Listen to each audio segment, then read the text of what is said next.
Bismillahirrahmanirrahim. Assalamualaikum warahmatullahi wabarakatuh.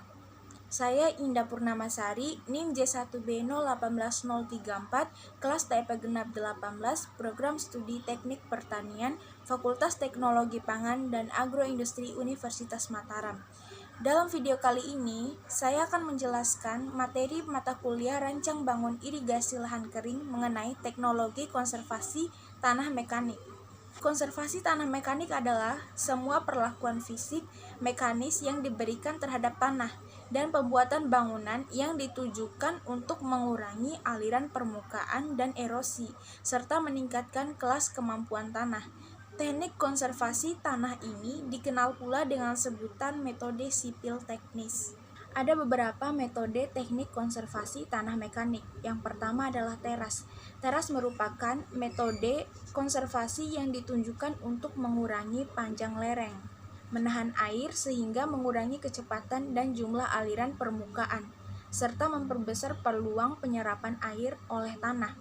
Yang kedua adalah teras bangku atau teras tangga.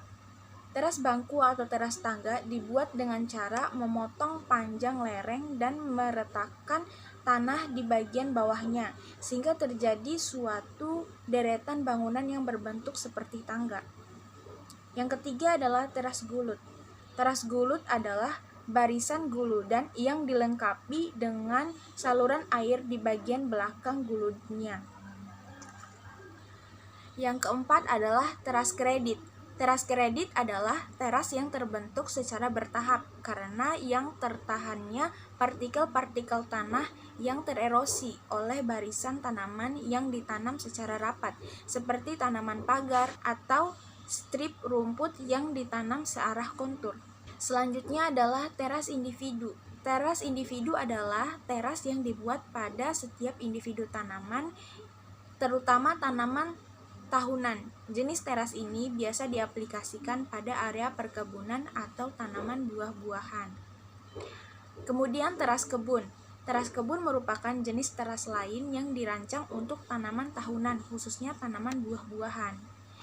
Rorak merupakan tempat atau lubang penampungan atau peresapan air yang dibuat di bidang olah atau saluran peresapan. Hal yang harus diperhatikan dalam aplikasi rorak adalah air yang boleh tergenang beberapa saat. Kemudian mulsa vertikal. Untuk memaksimalkan peresapan air ke dalam tanah dapat dilakukan dengan menambahkan sisa tanaman.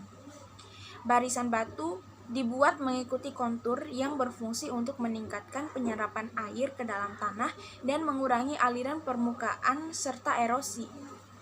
Lalu bendengan dibuat untuk menciptakan media tumbuh yang lebih baik untuk tanaman.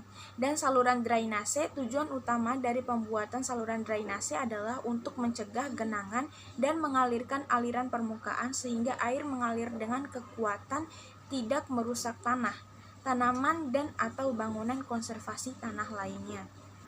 Materi selanjutnya adalah teknologi konservasi air pada pertanian lahan kering. Secara umum, prinsipnya adalah penggunaan air yang jatuh ke tanah seefisien mungkin dan pengaturan waktu aliran yang tepat, sehingga tidak terjadi banjir yang merusak pada musim hujan dan terdapat cukup air pada musim kemarau. Konservasi air memiliki dua manfaat. Yang pertama adalah meningkatkan pemanfaatan dua komponen hidrologi, yaitu air permukaan dan air tanah.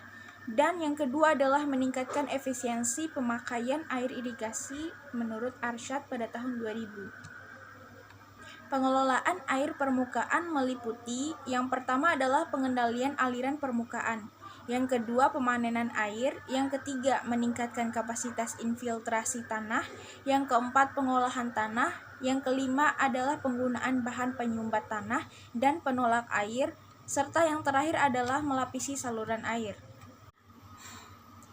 Pengelolaan air bawah permukaan tanah ada tiga. Yang pertama adalah perbaikan drainase, yang kedua adalah pengendalian perkolasi dan aliran bawah permukaan, serta yang terakhir adalah perubahan struktur tanah lapisan bawah. Perbaikan drainase akan meningkatkan efisiensi pemakaian air oleh tanaman, karena hilangnya air yang berlebih akan memungkinkan akar tanaman berkembang lebih luas ke lapisan tanah yang lebih dalam, daripada hanya terbatas di lapisan atas yang dangkal yang akan cepat kering jika permukaan air menurun. Tujuan teknologi konservasi air untuk meningkatkan masuknya air ke dalam tanah melalui infiltrasi dan pengisian kantong-kantong air di daerah cekungan. Dan yang kedua adalah mengurangi kehilangan air melalui evaporasi dengan cara teknik pemanenan air dan teknologi pengelolaan kelesengan tanah. Pengelolaan lahan kering tidak semata-mata tergantung kepada air hujan, dapat dioptimalkan melalui pemanfaatan sumber air permukaan maupun air tanah. Efisiensi penggunaan air atau EPA. Banyak hasil yang didapat per satuan air yang digunakan yang dapat dinyatakan dalam kilogram bahan kering per meter kubik air. Kemudian dapat ditingkatkan dengan cara 1. Mengurangi banyaknya air yang diberikan, 2. Mengurangi kebocoran-kebocoran saluran, 3. Meningkatkan produktivitas, 4. Pergiliran pemberian air, dan yang terakhir pemberian air secara terputus. Selanjutnya adalah teknik pemanenan air, yang merupakan tindakan menampung air hujan dan aliran permukaan untuk disalurkan ke tempat penampungan sementara atau tetap permanen yang sewaktu-waktu dapat digunakan untuk mengairi tanaman yang diusahakan pada saat diperlakukan dapat bermanfaat untuk lahan yang tidak memiliki jaringan irigasi atau sumber air bawah permukaan tanah dan dapat dimanfaatkan untuk pengairan air yang tertampung. Dapat juga digunakan untuk pemeliharaan ikan, keperluan rumah tangga, dan minuman ternak.